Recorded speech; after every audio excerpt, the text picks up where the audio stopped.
Welcome to This Lawyer's Life, a podcast of the New York City Bar Association. Your host, Gregory Binstock, is the City Bar's Director of Professional Development. Today, he sits down with Ellen Holloman, a global litigator and a partner at Cadwalader. With Greg, she digs into her mentorship style and how leaders benefit when they work with young talent. Clients evolve, situations grow and change, and sometimes you're not growing and changing as fast as the rest of the world is. So having a younger person around who trusts you enough to speak to you and who you trust and you value their opinion, that really is invaluable. Ellen underscores how litigators who are serious about winning are also serious about diversity, equity, inclusion, and belonging. You have a legal problem and you have a room full of people who all went to the same schools, have the same sort of background, come at problems with the same kind of perspective. I promise you there's something you're going to be missing. And for lawyers who are looking to build service into their careers, Ellen keeps it simple. There's always time in the day to do what's right. Always. You always have time to do the right thing. Always. So sort of starting from that position, I always have time to do pro bono. Opinions expressed are those of the speakers and not necessarily of the City Bar. Here's Gregory Binstock. Welcome, everyone, to the inaugural podcast of This Lawyer's Life, a professional development podcast where we talk with lawyers about seizing opportunities, learning lessons the hard way, and what makes them tick. I'm Gregory Binstock, Director of Professional Development here at the New York City Bar Association, and today I have the pleasure to chat with Ellen Holloman. You're a partner in Cadwalader's Global Litigation Group and a member of Cadwalader's Global Diversity Committee. You're also a member of the New York City Bar Association's Mergers, Acquisitions, and Corporate Control Contest Committee. The City Bar awarded you its Thurgood Marshall Award in recognition of your representation of post-conviction inmates. You've been named a 3-time Notable Woman in Law, a Notable Diverse Leader in Law, and a Notable Black Leader by Crain's New York, and recognized by Law Dragon as one of the 500 leading lawyers in America. So welcome, Ellen. We are so glad to have you with us here, and thank you so much for being here. Oh, it's a pleasure. I would do anything for the City Bar, and I really appreciate this opportunity. Thank you so much. Oh, that's nice of you. Thank you. We're glad to call in the favor. Let me start off by asking you about mentorship. Can you tell us a bit about your mentorship style, how you recognize new talent, and what you look for in a mentee? Of course. So it's funny. I was listening to your opening remarks. I'm very flattered and just wanted to reiterate it's such a pleasure to be here and to be a part of a series like this. I just want to preface my remarks for some of maybe particularly the younger people who are listening to this by saying I've never learned anything other than the hard way. So please don't worry about making mistakes in your careers and anything like that. Making mistakes is actually a very important part of growing. So anyway, so thinking about mentorship, I think my mentoring style is I really try to be open-minded. I think it's important to be available and patient and non-judgmental. When I have mentors, I'm in listening mode actually most of the time. And I try to ask a lot of questions to get people talking about themselves so I can understand their needs and sort of what they're looking for to see how I can be helpful, how I can be useful. And I've always tried to present a range of options, particularly when people come to me with an issue, if they have a problem they need to solve or a situation they are approaching where they're uncertain. I think there's no one right way to do things. There's no one way to really do anything, to approach any situation. So I really try to make sure that mentoring is not just me, blah, blah, blah, talking to somebody. It's a real conversation where we go back and forth and get to teach each other.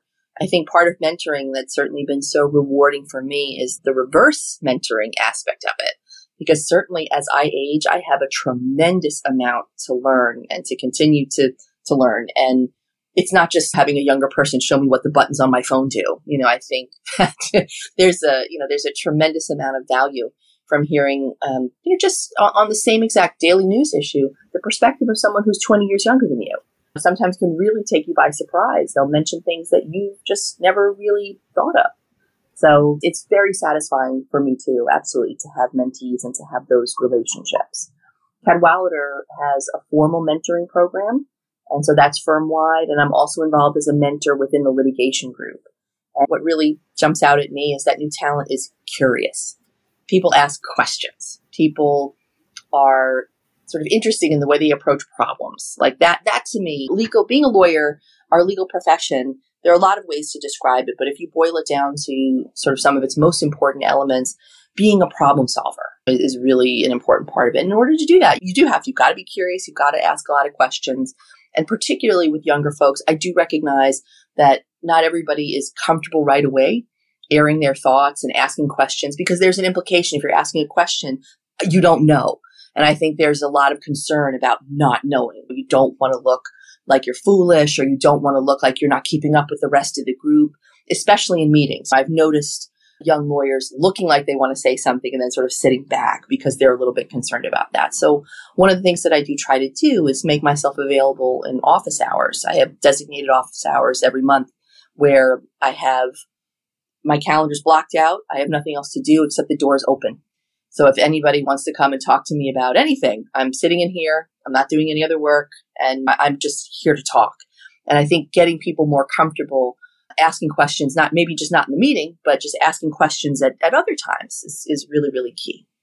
And the last thing I would say about mentoring in particular, there are a lot of things about it that interest me, but I think women of color, people of color especially, need mentors. And more than needing mentors, we also need sponsors.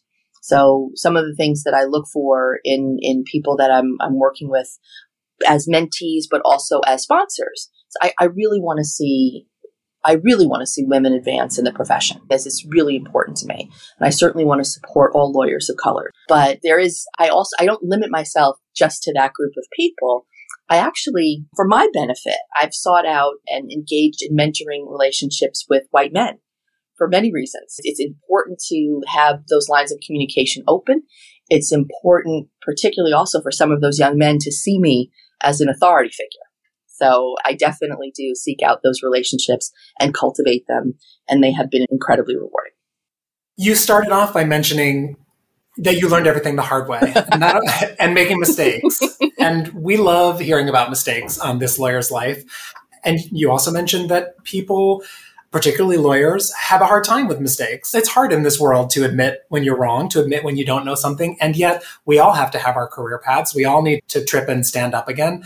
Can you give us an example of a mistake and how you learned something the hard way? I think that resonates with everybody. Oh, absolutely. So one of the first cases that I was really in charge of as a much, much younger associate, where I was going to be running point on the litigation, was very fast moving. It had regulatory aspects, investigation aspects from agencies we were dealing with, and also planning for litigation. So the first weekend that we had the matter come in, I had everyone on the team come into the office, and we assigned tasks, and we started working and researching. And in a weekend's time, we put together a very large, very detailed, thorough memo on the subject. So that I felt like I'd covered every single angle, thought of everything, kept everyone up 20 hours a day. And then on Monday, the client called 9 a.m. I'm ready with my massive document and asked us for bullet points on what the issues really were. And I think in my eagerness, do you know what I mean? To get ahead of it, to do the best job I possibly could, I forgot one of the most important things, which is to serve the client. Like, be really in tune with what the client needs.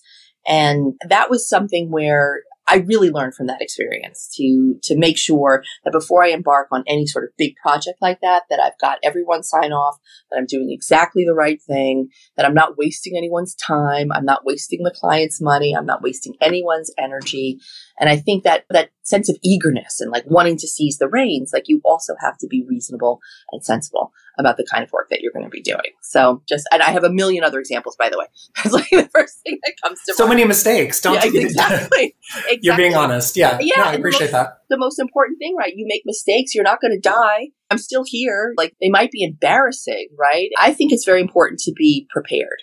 I always try to prepare myself and be very dedicated to that. And if you lose at that point, well, especially being a litigator, I hate losing. It's the worst feeling in the world. But if you lose, at least you're not embarrassing yourself. You know what I mean? That's the thing. Like, you prepared, you've tried. So making mistakes, put it in the same context. Like, they're inevitable.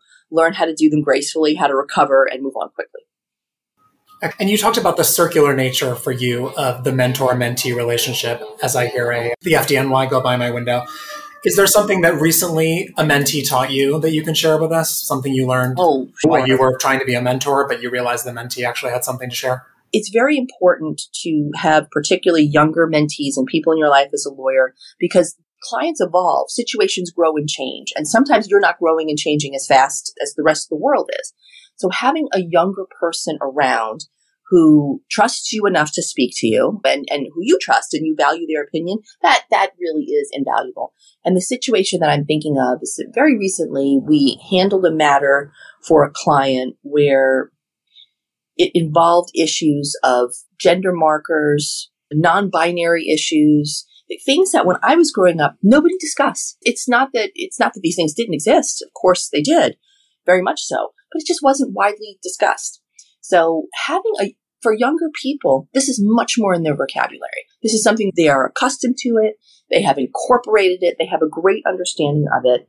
And having a younger person on the team assisting me with understanding pronoun issues, explaining what does it mean to be non-binary? Why does it matter in a workplace? How does this relate to the legal issues that we're working on? And asking me important questions about whether or not have we explored our own unconscious biases with respect to these issues? Are we approaching this as counsel in a way that's really going to be what the client requires? I think I was aware of these issues, but just the perspective of a younger person who has come to these issues a little bit, I had to be taught about these issues. And for a younger person, they'd sort of live with it in a very different way. And I think older people all should sort of sit back and listen to what they have to say about this. There's so much to learn. This is fascinating because there are so many firms now that are trying to instill these values and this knowledge from the top down. It sounds like you're learning about it from the bottom up. You're Absolutely. Hearing from your mentees. How do you incorporate that? You're part of the diversity leadership at your firm. Is there a way that you incorporate that into your teaching so that it's not coming from necessarily only a DEI expert who comes in and shows up for a half-day CLE and says, this is what pronouns are like and this is what it means in law firm life these days, get into it, versus learning about it from your everyday experiences and those folks who you're mentoring? Absolutely. Diversity, equity, and inclusion issues have interested me for years. And I've seen the conversation, when I was growing up, the conversation was about affirmative action. Then the terminology shifted to diversity. And then we've got diversity and inclusion. Now it's belonging, is my understanding. Exactly. It continues to evolve. And that really is the point. There's not one way to do any of these things. We are going to continue to learn about them and to develop these concepts and ideas as we go along. It's not static. So I worked on a treatise and did the inaugural chapter for diversity, equity, and inclusion. I had a lot of time to think about these issues, research them extensively. And it's extremely important for our clients, not just like our law firm life and us getting along with each other and creating an environment. It's just getting along. It's more to it than that, right? You want an environment, especially as we return to work. And because Cadwalader is in the process, we have a hybrid workplace. There are many people who come in 3 days a week, and there are many others who come in 5 days a week. We're in flux as we recover from COVID. There's no one way to do things. And I think we don't just want an environment where we all get along. We want to create an environment where people can do their best and most excellent work. That's what our clients deserve. And the best environment where it is respectful, it is tolerant, it is open. And I think so diversity, equity, inclusion issues are situated right in the middle of creating a workplace where we can give our clients the greatest work product and give them the highest levels of service that we possibly can. It relates back to what I was mentioning before about the young person that I was working with on that matter. It was an investigation. It involved those issues. And having that perspective wasn't just educational to me as someone in a mentor-mentee relationship with this young woman. It was important to our client. It was crucial to the advice that we were able to give. This is not 20 years ago. These issues pop up in the workplace. They need to be handled correctly. They need to be handled sensitively, but they need to be handled correctly. That's really the most important for clients. And if you don't have an understanding of these issues, if you're unwilling to talk or think about them, you're not going to be giving the best kind of advice. And so maybe a young person says, oh, I'm a second or third year associate. I don't have much to add. You would be surprised, especially on issues like this, how important your unique perspectives are as an older millennial or a young Gen Z type person dealing with someone like me as a Gen X. Like we have a we had just different experiences. So I tremendously appreciate the fact that I work with associates who are willing to tell me if I'm doing the wrong thing, especially when it comes to language. That I think it's so funny because we started talking about mistakes, and you have to be unafraid of mistakes. So I think as our language, particularly around these issues, for example, as that develops and as it becomes more common, I think it's probable that all of us are going to say the wrong thing at some time. We're all going to use the wrong word at some time, or apply the incorrect pronoun or the incorrect terminology. As long as you're not coming from a hateful place, do you know what I mean? You're coming from a place of ignorance. I say this to young people I work with all the time. Like, I'm old. I don't know anything. I'm really ignorant about this stuff. I need you to tell me. Because but you're curious, like you said. Yes. Yeah. I need you to tell me, because if I'm using the wrong word, that's not because I have any kind of bad feelings about this. It's just I don't know. Please correct me, because the worst thing I could think of is that I would do that in front of someone who would then feel excluded. That I would do that in front of someone and make them feel like, and it would just come from a mistake. It would come out of my ignorance. So that's why I really appreciate the young people I work with. And I've tried to make sure that they're comfortable enough with me that they can say, hey, don't use that word, or this is the word that we use now. I appreciate being corrected that way. And I rely on them to do it so that I can stay current. And again, it's not just about our workplace at Cadwalader. It's about the advice that we can give to our clients. You've come back to the point of what services the client.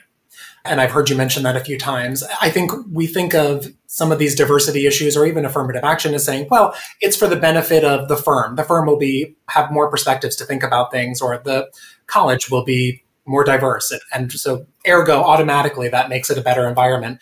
But I think some people don't necessarily appreciate how it ties into what's best for the client. Can you speak to that and how that looks in a global law firm like Cadwalader or any place you've worked at? Absolutely. I think my practice involves a significant amount of my work is focused on financial services institutions. So for those of us who are in that field, the concept of diversifying your portfolio to manage risk is not a foreign concept. I think it's beyond cavil that diverse perspectives tend to promote better outcomes and tend to reduce risk. So that plays out in terms of the kinds of advice. People come at legal problems from all different perspectives. And so I'm going to stay away from the cliche of saying all perspectives are valid. But the more perspectives that you have, I think the more contingencies that you can think of, the better shape your advice is going to be. So we have a diverse group here at Cadwalader, and we prioritize diversity here. Again, for the reasons I mentioned, it's better to work in a place where people feel included. People will do their best work in a respectful and tolerant workplace. But for what our clients require, nobody hires Cadwalader to solve easy problems at a leisurely pace. Okay, like they hire us because it's hard, because it hasn't been done before, because it's important, and because they need answers quickly. And I think in many ways, the more voices, the more people looking at the problem from all different angles will help us solve and untangle the knots, solve the problem. So it's very important for what we can do for our clients. And I think also, particularly, our clients demand it from us. Most of our clients, I say all of them, share our values on this issue. And it's very important in general to work with people who share your values. I don't think I've ever heard anyone make that connection between diversifying assets as a financial matter, which everyone's sort of familiar with, and making that comparison to diversifying your human resources in that way. I think that's fascinating. Let's shift gears here. I want to ask you, Ellen, about whether you've encountered imposter syndrome, one of the phrases that we're hearing a lot about these days. We also talked about some of your mentees. When did your achievements feel like enough? I could read your bio out loud and it would impress both of us very much and all of our listeners. How does one move from one space to the other mentally and as a lawyer generally? I appreciate that. I think someone recently asked me, how does it feel to have made it to the top? And I tend to die laughing because I don't think I'm anywhere close to the top. There's so much more to do and so much more to go. And I'm just getting started. I really do. But if this is the top, I just would say very quickly, there's so much room up here. You know what I mean? There's so much room up here. And my goal really would be to make sure that there are when I do retire, that what I've left behind and what I've helped to build would be more and more women at the top. That would be true achievement. I guess that's when it would feel like enough. For imposter syndrome, what is that, right? I think you could define it as just an inability to perceive that what you've achieved, like your success, anything like that, is deserved as a natural result of your skills, your talents, your hard work, and your ability. And I would say just right at the outset that women and attorneys of color in particular can find ourselves in situations where we are explicitly or implicitly told that we are where we are for reasons other than our skills and talents. And that's sort of this backlash, again, starting with affirmative action. I can't tell you, I've had a few experiences, one in particular I'm thinking of, where someone told me with an absolutely straight face, looking me in the eyes, that they were opposed to affirmative action, but they did believe in diversity. And it wasn't worth my time. That was not a good use of my time to explain to that person what was categorically wrong with their thinking. But the notion really is that diversity is seen as sort of a voluntary, salutary good, where something like affirmative action, which I understand is controversial, and coming up this month, it's June. Well, right now, we're expecting a Supreme Court opinion about this issue soon. Affirmative action is mandatory in terms of it's about diversifying, particularly when it applies to government contracting. It's requiring people to ameliorate the effects of segregation, which was a result of slavery. So having it being compulsory on one hand versus optional and nice to have on the other. Anyway, the whole point is imposter syndrome is a particular issue for many women and for attorneys of color. And I think I experienced it, though, I came at it in a slightly different way, only because, and this is a very personal answer, I come from a highly accomplished family where people are very high achieving and have done incredibly interesting and actually important things. And I think having a father like the father I had, you can go two ways. You can either really try to distance yourself and kind of it's so hard to be your own person standing in the shadow of somebody like that.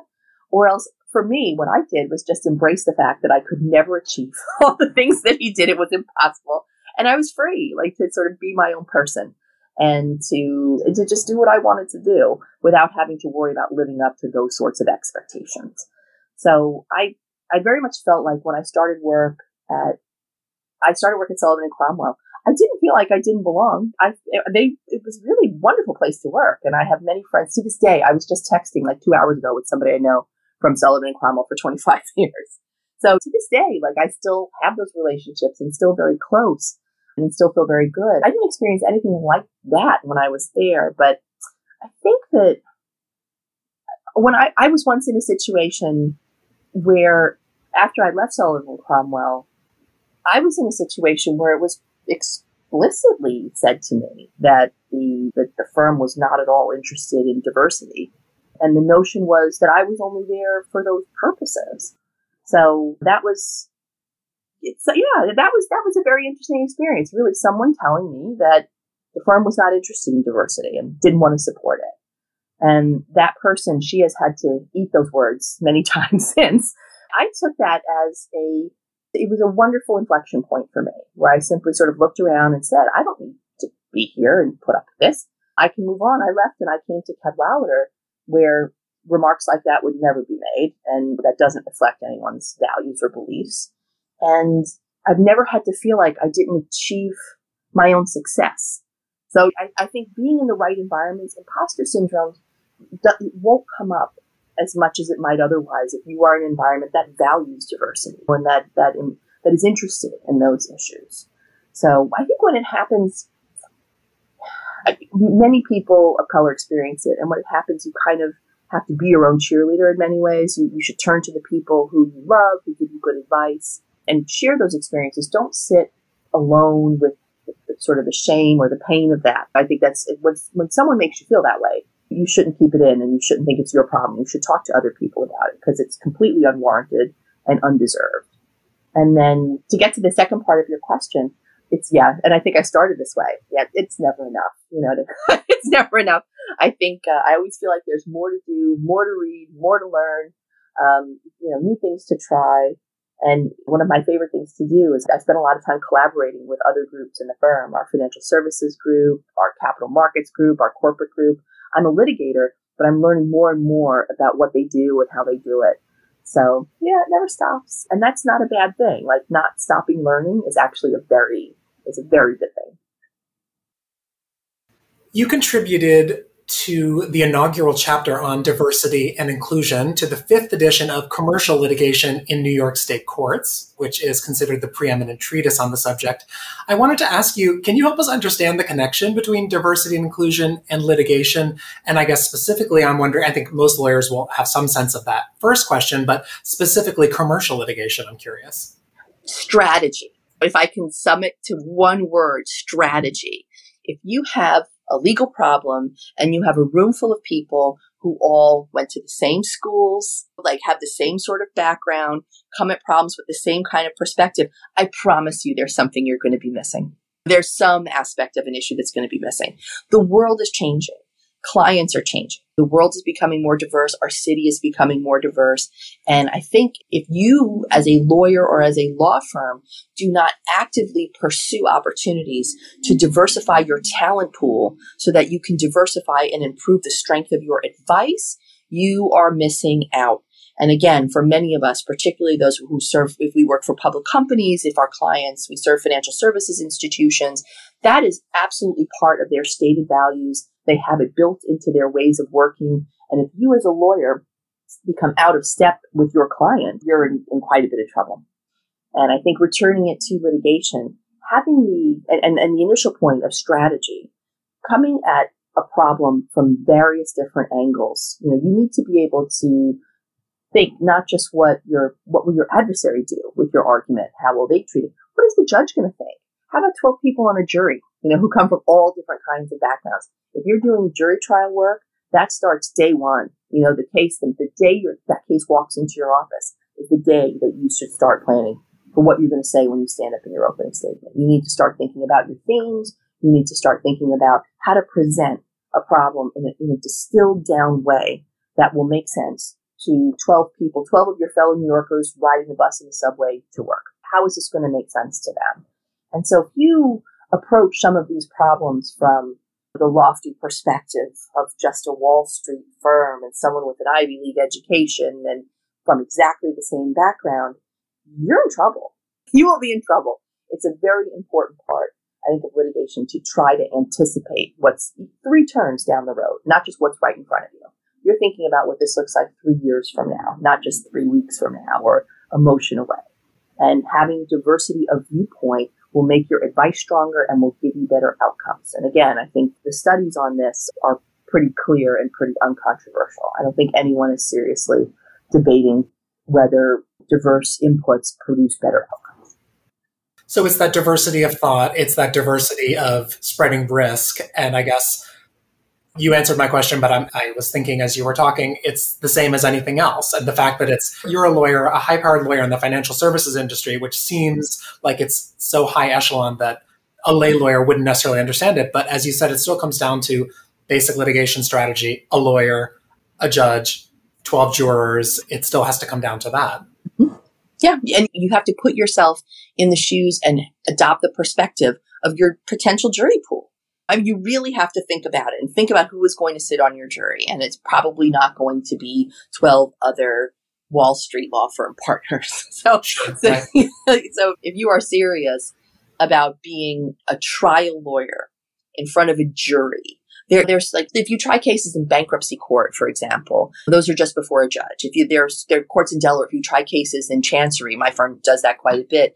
Those are almost like very highly organized arbitrations. So there's no opening statements. There's no nothing. There's just it's a little bit different. If you are a trial lawyer with a trial lawyer's practice, that necessarily involves a jury. And that necessarily right there means that you need to have diversity in your perspectives because you need to appeal. At the end of the day, no matter how much work you do, you are going to rest your case in the hands of 12 people.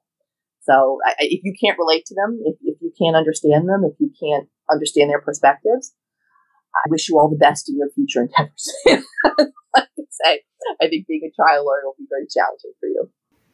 Fair enough. Let's talk for a bit about some extracurricular activities, although some would argue they're intra. I wanted to ask you about your experience working on city bar committees and how that's shaped your career. Oh, it's terrific. So I've worked on the M&A committee and also on the diversity, equity, inclusion committee. And I will briefly tell my city bar story. I'd mentioned I started my career at Sullivan and Cromwell, and that's when Mike Cooper was the president of the city bar. This is many, many years ago. And Mike was such an impressive, inspiring, just wonderful human being. And he went out of his way. This is a very busy person who had tremendous responsibilities. And I think every second of his day was accounted for. I remember when I started at S&C, and I remember the knock on my door, sharing an office with another first year. And Mike Cooper walked in and said, "May I sit down? May I talk to you?" And he spent half an hour talking to us about the city bar. He went door to door, like talking about how important it was and making sure we understood. And for someone like him, I was so impressed. So if he told me it was something I ought to do, I figured I ought to do it. So it was the very first bar association that I joined. And the thing that I loved about it the most, it's hard to break it down, but okay. So I think the favorite thing I had, particularly when I was younger, was walking into that beautiful building. Out of like the madness and craziness of Midtown, of Grand Central, like just walking into that gorgeous building and feeling like I belonged. Like this was my quiet place in Midtown where I could sit in the library. This was in the old days. We did books, but you could quietly sit. You could think. It was a wonderful place. It was just a place of reflection and also being surrounded by people who were in your same profession, who had things to offer you, who you could learn from. That was my favorite part, was just walking into the building and feeling that sense of welcoming and belonging. And then the second favorite part was just getting a break. This was before we had Zoom, and we'd be working with the Sullivan and Cromwell, a lot of hours working hard. And it was great to be able to say to your senior associate, like, "Listen, I got to leave at 5 today. I'm going for a CLE." And it was so terrific, like going up to the city bar and doing those live CLEs. They used to give you the best little handouts. There was a lot of stuff to read, and there's things you could read back on the train back. And I didn't pay you to say any of this. This is your just off the cuff remarks now about the CLE programming at the city bar. Yeah, no, I'm kidding. It's the best. You know what I mean? It really is the best. It was so I appreciate fun. That. And it was very important to me. I think everyone does stuff by Zoom now, which I think is great. And also there was obviously like an important health reason. But I hope and I encourage everybody, take a break from your desk, okay? Like just, even if you just do one CLE a year in person, make it at the city bar, get yourself on the subway, get up there and just enjoy that environment. There's coffee and cookies. The programs are always super interesting. It's so much fun and you will learn a tremendous amount. And if you ever need ethics credits, somehow there always seems to be something on offer at the city bar. There's always a way to get your ethics credits done. So that was my favorite thing. Or my second favorite thing, I should say. And so committee service was the obvious next step. I always had an attachment to the city bar for all the things that it has done for me, particularly with respect to learning. And so many important programs go on. The Securities Law Institute, the Employment Law Institute is so terrific. The people who put those together, I've learned a tremendous amount. But I think committee service, that's just a way for you to, for younger people, I couldn't encourage it more. It's really something. I know everyone feels very busy, but working on a city bar committee, you're actually investing in yourself. You're not just giving up some hours like, oh, I have to do this. This is an investment in you. When you serve on a city bar committee, you're going to meet your peers in the profession. It's very important to start building those relationships. And I know this is probably making sense to older practitioners, but for younger folks, it's not enough to just read the cases. It's not enough to know what the contracts say. You really do need to take some time to invest in your professional network. And the city bar is one of the best places to do that, and serving on those committees, because you will be with like-minded people who are from similar firms and different. So it's not all the same. And you will be focusing on problems and issues that you all have a common interest in. So part of being a lawyer is lifetime learning, and committees are focused areas of study where you are promoting excellence for others in the profession in your chosen topics. So they're put on so if you're a member of a committee, you plan programs, you plan events. We wrote letters to the SEC routinely on some of the committees I've been on. There's so much of interest to do. And I could talk about this for hours. I'm going to stop in a second because to me, it is not extracurricular. And I would encourage people to think your bar participation, and if you're lucky enough, your bar service is not extra. It is part of your professional development. It is part of you becoming a better lawyer every day so that you can continue to give clients better and better advice, and you can become a better and better counselor. So don't think about it as something you have to do to tack on to the end of the day. It's part of your day. And for young lawyers in particular, learning to manage your time, don't forget to allocate some time for yourself. You know, that this is time. Serving on a city bar committee is time for you. It's not just time to something else. You are investing in yourself by doing it. That brings me right to my next question. You also spend a lot of time in your career working on pro bono matters. You do board service. I wanted to ask you, and for our younger listeners, younger attorneys, where do you find the time for it? And how do you get other lawyers engaged and motivated to understand that's a critical part of their growth? I think just from the way that I was raised, the way that I was taught, I alluded to my family earlier. I've just always known that there's always time in the day to do what's right. Always. You always have time to do the right thing. Always. And starting at Sullivan and Cromwell, being here at Cadwalader, the values are exactly the same, which is that clients' inability to pay shouldn't be a barrier to receiving the highest quality of legal services. So sort of starting from that position, I always have time to do pro bono. When I was a younger person, I used to take on the cases myself, and it was really a way to build my skills, like learn how to interact with clients, like learn how to organize a case and how to develop a strategy. In pro bono cases, you have a little bit more room to run as a younger person. So that they're very good in terms of building skills. But as an older person, as an older attorney, it's a joy to supervise these matters for younger attorneys and to see first of all, to serve the clients. We have a lot of opportunities here at Cadwalader for pro bono service. And to serve the clients is really the most important thing. My most recent pro bono matters I'm working for two Afghani refugees who, at the fall of Kabul, jumped on a plane with their American friends. They've been working with Americans for 20 years at that point.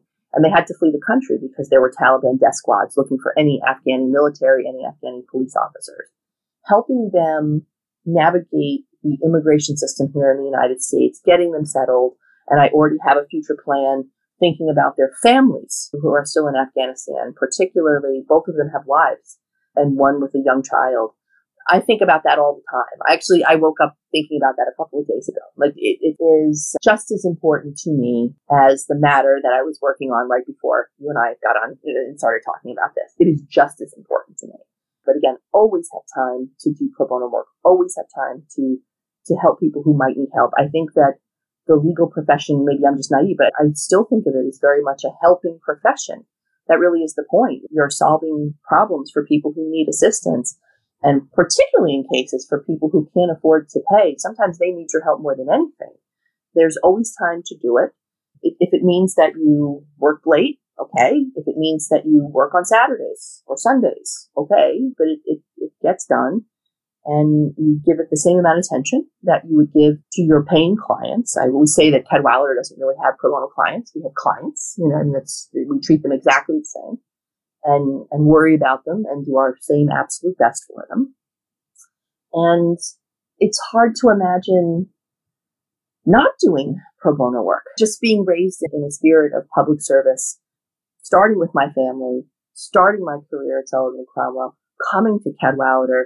It's always been on the table. It's always been important. It's always been invaluable. I have no trouble fitting pro bono work into my life. Not at all.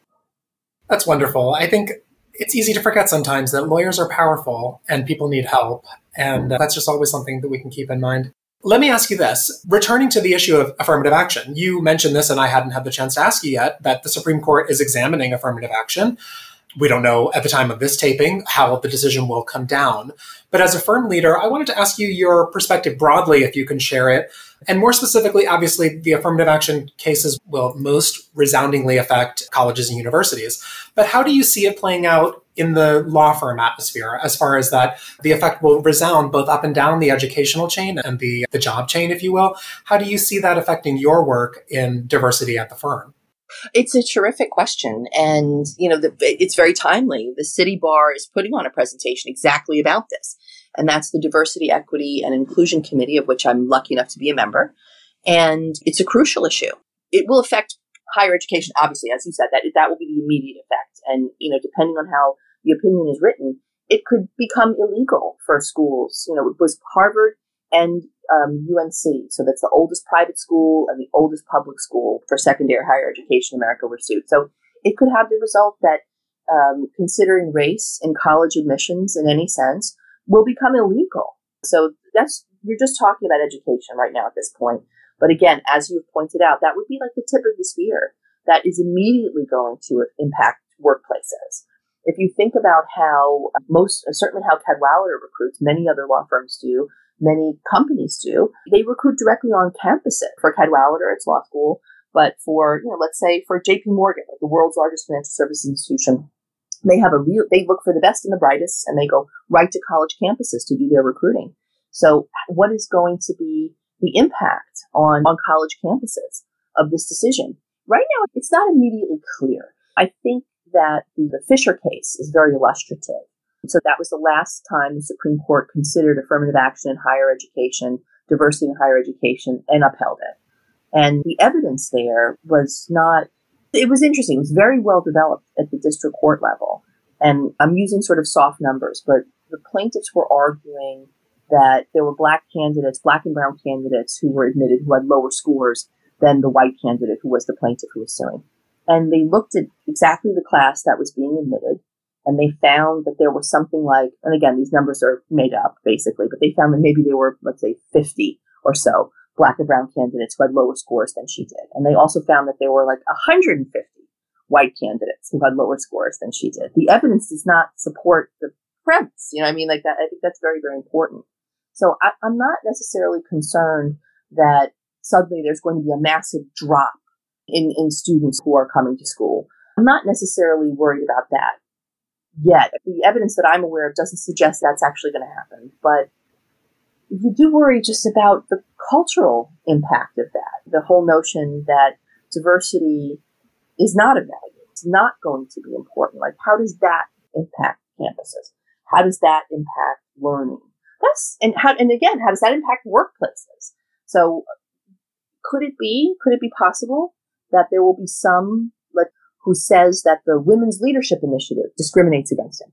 Are we going to see and that's like an employee resource group. So are we going to see like an employee of a firm say that this group that's meant to support and advance women is discriminatory toward him? Is that so far-fetched? I'm afraid not. And I think we're going to see some interesting things over the next year or so. We're going to see how it plays out. But what I do know is that whether or not, I'm trying to think of the best way to put that. Like, for example, there's a board diversity law in California that was struck down that required a certain number of women to be on public company boards for California companies. And that law was struck down, and in the exact same week, Goldman Sachs celebrated putting its 100th female candidate on a board, and they revised their IPO guidelines. They said they wouldn't take companies public that didn't support women directors. Like, they're doing that independently. I think it's going to be hard to reverse this wave of support for diversity. But Grutter is definitely something to be concerned about, to be very, very concerned about. And it's unfortunate because I think 2 steps forward and 2 steps back, or 2 steps forward, 1 step back. I just wish progress could be consistent. But the older I get, I realize that you have to fight for it all the time. You really do. You have to fight for it all the time. You should never take it for granted. And you should always be concerned for the people who are coming behind you. Because I think people, for me anyway, I know people in front of me fought very hard to make sure I could be where I am. So now it's my turn to do that for people who are coming up behind me. Ellen Holloman, thank you so much for joining us on This Lawyer's Life. We really appreciate it. It is a pleasure. Thank you so much.